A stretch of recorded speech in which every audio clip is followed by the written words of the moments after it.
ठीक।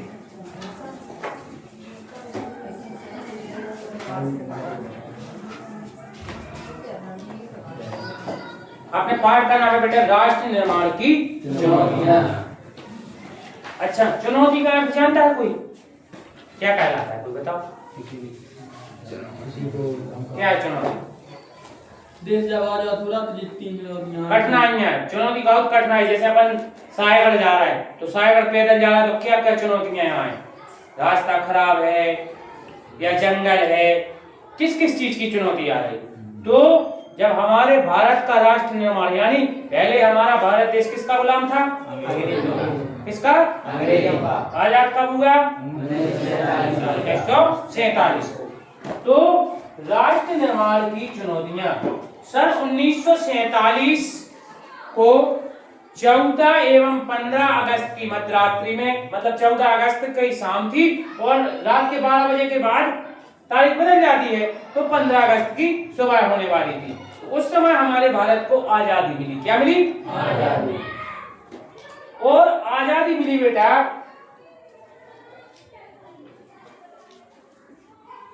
तो हमें आजादी एक सरल तरीके से नहीं मिली। मिली क्या सरल तरीके से? कितने बलिदान देना पड़े हम लोगों को? देना पड़े। हमारे भारत के हजारों स्वतंत्रता संग्राम सेनानी शहीद हुए, कई रियासतों के राजा शहीद हुए, कई समाज सेवी शहीद हुए, कई आंदोलनकारी शहीद हुए। उसके बाद जब जाके अंग्रेजों से लड़ते लड़ते लड़ते लड़ते हमें 15 अगस्त 1947 को क्या मिली? आजादी। लेकिन आजादी भी हमें ऐसी मिली कि जो खुशियां बांटने वाली नहीं थी। क्यों? आज जैसे ही हमें आजादी मिली उसी दिन हमारे भारत का क्या हो गया? विभाजन हो गया। क्या हो गया? विभाजन। और भारत और पाकिस्तान नाम के दो राष्ट्र बन गए। एक राष्ट्र के कितने राष्ट्र बन गए? दो राष्ट्र। तो जब हमें आजादी मिली तो किसके रूप में मिली? विभाजन के रूप में। किसके रूप में मिली? विभाजन के रूप में।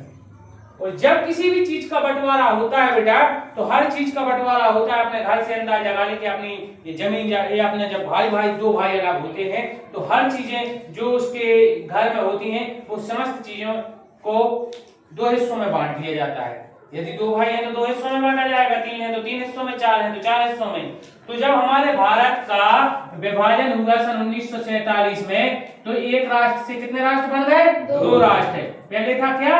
अकेले भारत। तो भारत से विभाजन होकर दो राष्ट्र बने, एक भारत और दूसरा पाकिस्तान।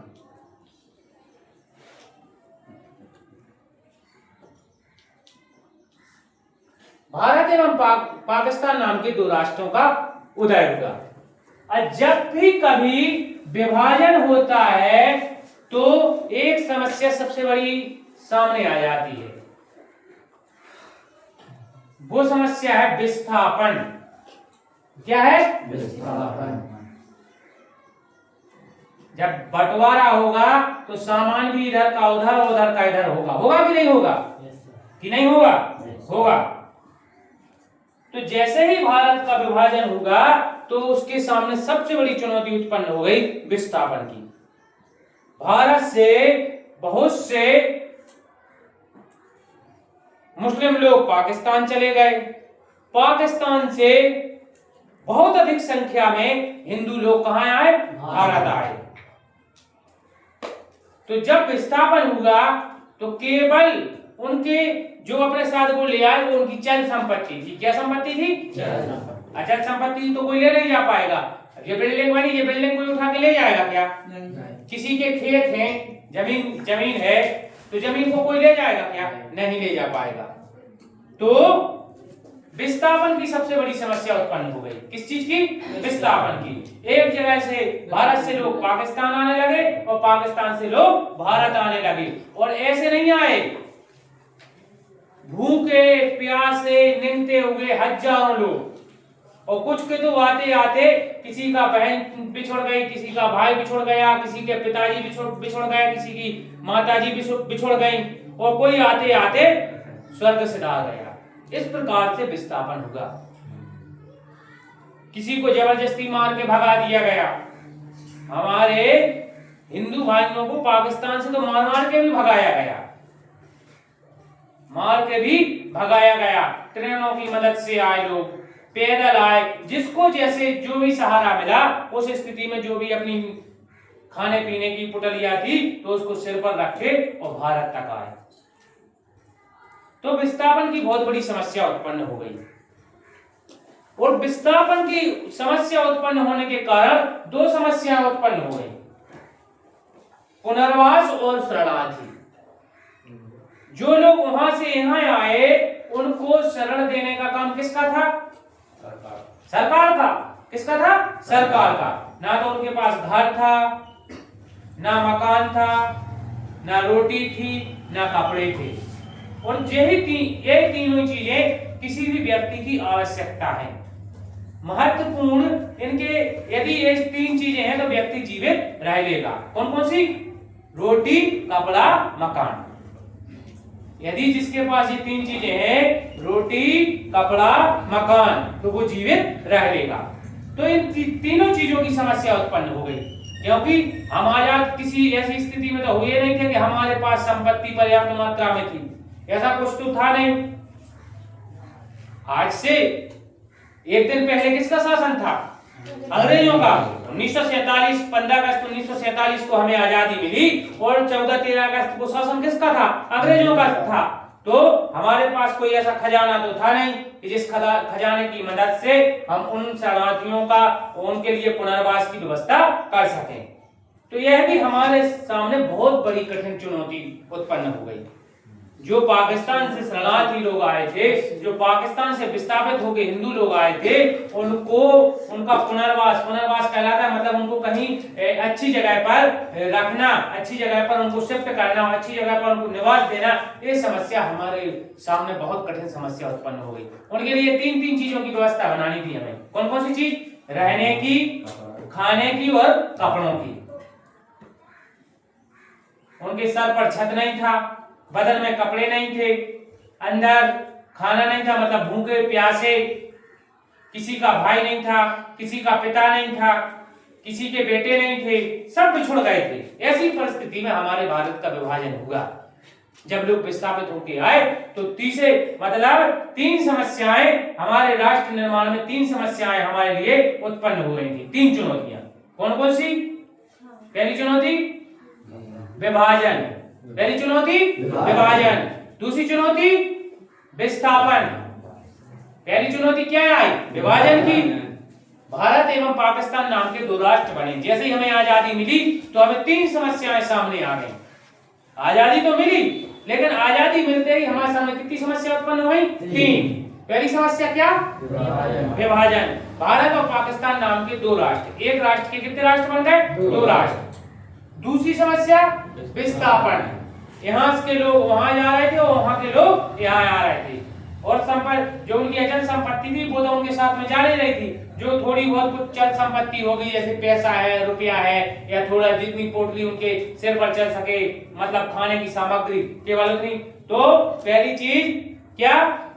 विभाजन। दूसरी चीज क्या? विस्थापन। और तीसरी चीज उन लोगों के लिए, तीसरी जो समस्या थी वो क्या थी? उन लोगों को क्या करना?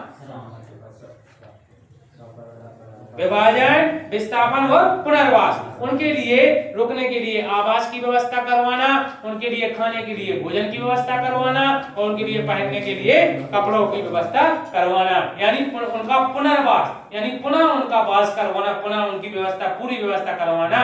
तो हमारे भारत की, हमारी सरकार के सामने कितनी चुनौतियां सामने तैयार हो गई? तीन चुनौतियां। तो राष्ट्र निर्माण में कितनी चुनौतियां आई? तीन। कौन कौन सी? विभाजन, विस्थापन और पुनर्वास। तो तीन चीजें समझ में आई तुम लोगों को? विभाजन, विस्थापन और पुनर्वास। विभाजन, जैसे ही हमें आजादी मिली तो किस रूप में विभाजन हुआ? भारत एवं पाकिस्तान के रूप में। क्या हुआ? विभाजन। उसके बाद में विस्थापन क्या हुआ? कुछ मुस्लिम लोग भारत से कहां चले गए? पाकिस्तान। और पाकिस्तान से अधिक संख्या में हिंदू लोग कहां आ गए? भारत में। तो जो विस्थापित होकर लोग आए थे, उनका तीसरी समस्या उत्पन्न हो गई, उनका पुनर्वास करना। क्या करना? पुनर्वास करना। यानी फिर से वो सही ढंग से रहने लगे, उनको घर देना, रोटी कपड़ा मकान देने की चुनौती उत्पन्न हो गई। तो हमारे राष्ट्र निर्माण में 3 चुनौतियां उत्पन्न हुई, जो थी विभाजन, विस्थापन और पुनर्वास। ये 3 चीजें बन जाएगी, बन जाएगी। अब हम बता रहे हैं कि कैसे विभाजन हुआ, कैसे विस्थापन हुआ और कैसे उनका पुनर्वास करवाया गया। और इसके साथ साथ एक चुनौती और उत्पन्न हो गई थी। जो चौथी चुनौती उत्पन्न हुई वो हुई कि जो अंग्रेज हुकूमत थी, जो अंग्रेजों का शासन चल रहा था, उन्हें एक घोषणा कर रखी थी। क्या घोषणा कर रखी थी? कि हम भारत एवं पाकिस्तान नाम के 2 राष्ट्रों को स्वतंत्र कर रहे हैं, मतलब भारत को स्वतंत्र कर रहे हैं, जिससे 2 राष्ट्र बन रहे हैं। कितने राष्ट्र बन रहे हैं? 2, भारत एवं पाकिस्तान।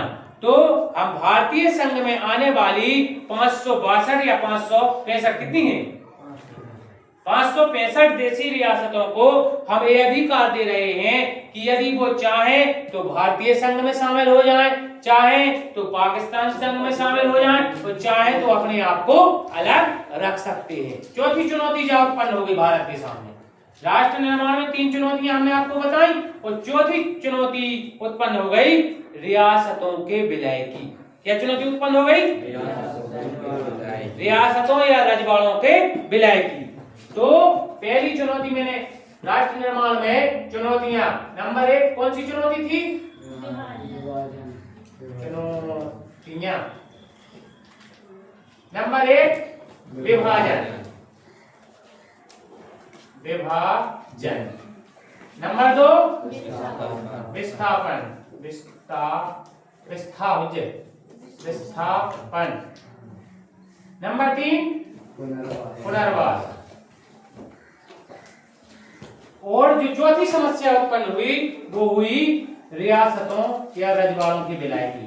रियासतों या रजवाड़ों के विलय की। कितनी कैसी रियासतें थी उस समय, जिस समय हमारा भारतीय संघ भारत आजाद हुआ? 565 देशी रियासतें थी। यानी छोटे बड़े भारत और पाकिस्तान में मिलाकर कितने किले थे? 565। कितने किले थे? 565। अब इन 565 देशी किलों को, देशी रियासतों को अंग्रेजी सरकार ने ये अधिकार दे रखा था कि आप चाहो तो पाकिस्तान में शामिल हो सकते हो, आप चाहो तो भारत में शामिल हो सकते हो, और आप चाहो तो अपने आप को एक अलग देश बना के रह सकते हो। कितना बड़ा पेच फंसा दिया अंग्रेजों ने। क्या कर दिया? आप चाहो तो किधर रह सकते? भारत में अपनी रियासत का विलय कर सकते हो। आप चाहो तो कहां अपनी रियासत का विलय कर सकते हो? पाकिस्तान में। और आप चाहो तो अपने आप को एक अलग देश बना के रह सकते हो। तो अधिकांश रियासतों ने, कुछ रियासतों ने पाकिस्तान संघ में विलय कर लिया, कुछ रियासतों ने भारतीय संघ में विलय कर लिया, लेकिन 4 से 5 ऐसी देशी रियासतें थीं जिनने ना तो भारतीय संघ में विलय किया और ना ही पाकिस्तान संघ में अपना विलय किया। कितनी देशी रियासतें थीं? 4 से 5। ना उन्होंने कह दिया कि हम कैसे रहेंगे? स्वतंत्र रहेंगे, ना हम भारत देश में शामिल हो रहे हैं और ना ही हम किस देश में शामिल हो रहे हैं? पाकिस्तान देश में। ऐसी रियासतों में नंबर 1 पे थी जम्मू कश्मीर की रियासत। कहां की? जम्मू कश्मीर। जम्मू कश्मीर की रियासत 1 नंबर। नंबर 2 जूनागढ़ की रियासत, जूनागढ़ की रियासत। नंबर 3 हैदराबाद की रियासत, और नंबर 4 मणिपुर की रियासत, और एक रियासत और थी, वो थी गुजरात के कहीं तट पर, बड़ौदा जो भी हो। ऐसी लगभग 5 रियासतों ने क्या कह दिया कि हम किसी भी संघ में शामिल नहीं होना चाहते। तो ये चौथे नंबर की चुनौती हमारे राष्ट्र निर्माण में सामने आ गई। अब इनने जब मना कर दिया कि हम ना तो भारतीय संघ में विलय चाहते हैं और ना ही पाकिस्तान संघ में विलय चाहते हैं, हम अपने आप को एक स्वतंत्र रियासत के रूप में रखना चाहते हैं, तो भारत राष्ट्र के निर्माण में, देश के निर्माण में एक जो और बड़ी समस्या उत्पन्न हो गई कि अब हमारे देश का बंटवारा हो रहा है। क्या हो रहा है? बंटवारा। तो ऐसी स्थिति में सबसे पहले जूनागढ़ की रियासत को भारतीय संघ में शामिल करवाया गया। कहां की रियासत को? जूनागढ़ की रियासत को। और जूनागढ़ के राजा से जिस प्रकार से शर्त हो रखी हो, या तो चुनाव के माध्यम मतदान करवाने के माध्यम से, या जिस प्रकार से है, तो जूनागढ़ का भारतीय संघ में क्या करवा लिया गया? विलय करवा लिया गया। अब कितनी रियासतें बची? 3। ठीक है। तो इसके बाद में ऐसे ही मणिपुर की रियासत थी, तो मणिपुर की रियासत में चुनाव करवाया गया। क्या करवाया गया? चुनाव। वहां की जनता से वोट डलवाई गई कि आप भारतीय संघ में रहना चाहते हो या अपने आप को स्वतंत्र रहना चाहते हो। तो मणिपुर की रियासत की जनता ने भारतीय संघ में अपने आप को शामिल करने के लिए कहा, तो मणिपुर रियासत का भी विलय कहां हो गया? भारतीय संघ में। अब बची हैदराबाद और जम्मू कश्मीर। तीसरे नंबर पर जो हैदराबाद की रियासत थी, वहां का जो शासक था वो था मुस्लिम। कौन था? मुस्लिम। जो हैदराबाद का निजाम था, जो हैदराबाद का शासक था, वो था मुस्लिम। किस समुदाय से था? मुस्लिम समुदाय से। और इतना दौलतमंद था कि उस समय दुनिया में उससे ज्यादा पैसे वाला कोई शासक था ही नहीं। हैदराबाद का जो निजाम था वो इतना दौलतमंद था, इतना पैसे वाला शासक था कि उससे ज्यादा पैसे वाला दुनिया में कोई भी शासक नहीं था। दुनिया की बात कर रहा है, भारत तो ठीक। तो उसने कहा कि अब हमारे पास पैसा है तो हम अलग रह लेंगे। तो भारत वालों ने क्या किया? हैदराबाद अपने भारत के बीच में है। कहां है? बीच में। चारों तरफ से उसको भारतीय संघ घेरा था, घेरे हुए था। तो हैदराबाद में इसको बाहर से अपन ने चारों तरफ से घेर लिया। चारों तरफ से क्या कर लिया? घेर लिया, क्योंकि वो भारतीय संघ में विलय नहीं चाहता था। और जैसे ही घेरा तो इसने अपनी सेना से जवाबी कार्रवाई करवाना आरंभ कर दिया। किसने? हैदराबाद के निजाम ने। और जब इसने कार्रवाई करना आरंभ की, तो इसने कार्रवाई करना आरंभ की, तो भारत की सेना ने इसके ऊपर कार्रवाई की। और जब ये हार गया भारतीय सेना से, तो इसका हारने के बाद भारतीय संघ में विलय कर लिया गया। ठीक है। और इसके बाद थी जम्मू कश्मीर की रियासत। कहां की रियासत थी? जम्मू कश्मीर। अच्छा, जम्मू कश्मीर की रियासत एक ऐसी रियासत थी, ना तो वो भारत के बीच में थी और ना ही पाकिस्तान के बीच में। कैसी थी? ना भारत के बीच में थी और ना ही पाकिस्तान के बीच में थी। तो इसने, यहाँ के राजा थे हरि सिंह। कौन थे यहाँ के जम्मू कश्मीर के राजा? हरि सिंह, जो एक हिंदू राजा था। कैसा राजा था? हिंदू राजा। लेकिन उसकी वहां की अधिकांशतः आबादी मुस्लिम थी। कौन थी? मुस्लिम। आबादी मुस्लिम थी, लेकिन राजा कैसा था? हिंदू। तो इसने सोचा, इस राजा ने सोचा कि ना तो हम भारत के बीच में हैं और ना पाकिस्तान के बीच में हैं, तो हम अपनी रियासत को एक स्वतंत्र रियासत रखेंगे। तो जैसे ही पाकिस्तान ने देखा कि भारत वालों ने इससे मतलब नहीं रख रहे हैं, भारत वालों को इनसे कोई मतलब नहीं है, तो पाकिस्तान की सेना ने जम्मू कश्मीर की रियासत पर कबालियों, एक वहां कबाली थे, तो उनकी सहायता से जम्मू कश्मीर पर चढ़ाई कर दी। क्या कर दी? चढ़ाई जानते हो? हमला बोल दिया। और हमला बोल दिया, और इतना हमला बोल दिया कि वो जम्मू तक आ गए। कहां तक आ गए? कश्मीर तक। वो कहां तक आ गए? कश्मीर तक आ गए, हमला करते करते। तो ऐसी स्थिति में वहां के राजा हरि सिंह ने हमारे भारत के तत्कालीन प्रधानमंत्री पंडित जवाहरलाल नेहरू से मदद मांगी। क्या मांगी? मदद मांगी कि आप हमारी रक्षा करो। हमारी रियासत पर पाकिस्तान ने कि हमला बोल दिया है और जाके कश्मीर तक पाकिस्तान वालों की सेना आ गई है। ऐसी स्थिति में हमारे भारत के प्रधानमंत्री ने बोल दिया कि भाई हम आपकी मदद नहीं कर सकते हैं। क्यों नहीं कर सकते? कोई बताएगा? क्योंकि जम्मू कश्मीर हमारे भारत का अंग नहीं है। क्यों नहीं मदद कर सकते? क्योंकि जम्मू कश्मीर हमारे भारतीय संघ का अंग नहीं है। जो जगह हमारी नहीं है तो को ले जा, हमें उससे क्या मतलब?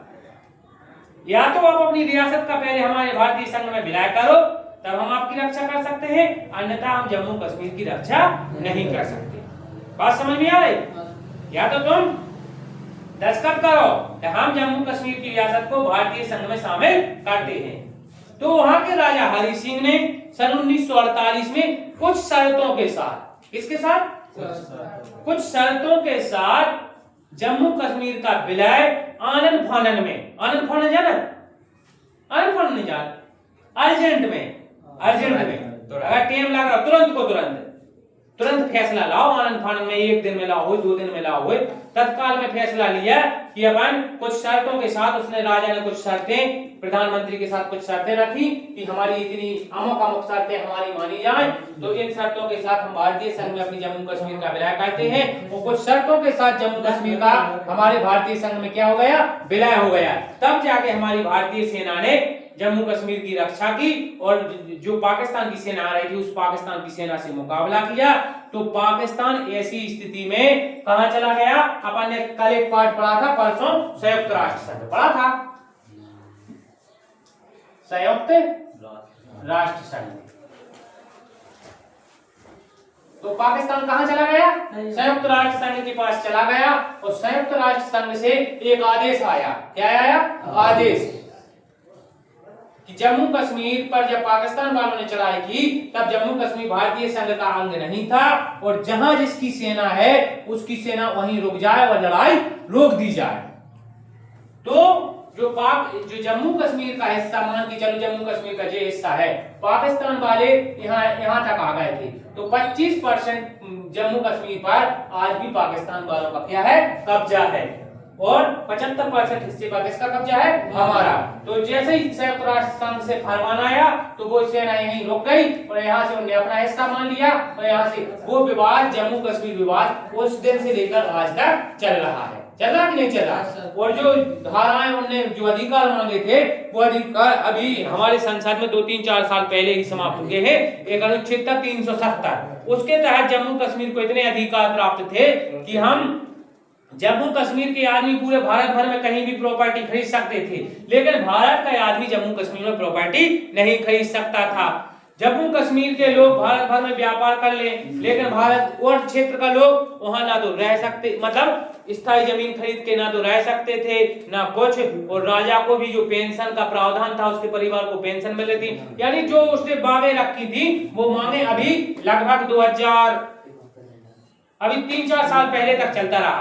अब संसद ने उसकी अनुच्छेद 370 को क्या कर दिया है? समाप्त कर दिया है। अब हमारा जम्मू कश्मीर में भी कोई केरल का व्यक्ति, मध्य प्रदेश, तमिलनाडु, झारखंड, उत्तर प्रदेश का कहीं का भी व्यक्ति वहां जमीन प्रॉपर्टी खरीद सकता है, लेकिन उससे पहले वहां व्यक्ति, कोई भी दूसरे प्रांत का व्यक्ति वहां कुछ भी नहीं खरीद सकता था। इस प्रकार के राजा ने अधिकार मांग लिए थे। तो इस प्रकार से हमारे राष्ट्र निर्माण में 4 चुनौतियां उत्पन्न हुई। कितनी चुनौतियां उत्पन्न हुई? 4 चुनौतियां उत्पन्न हुई।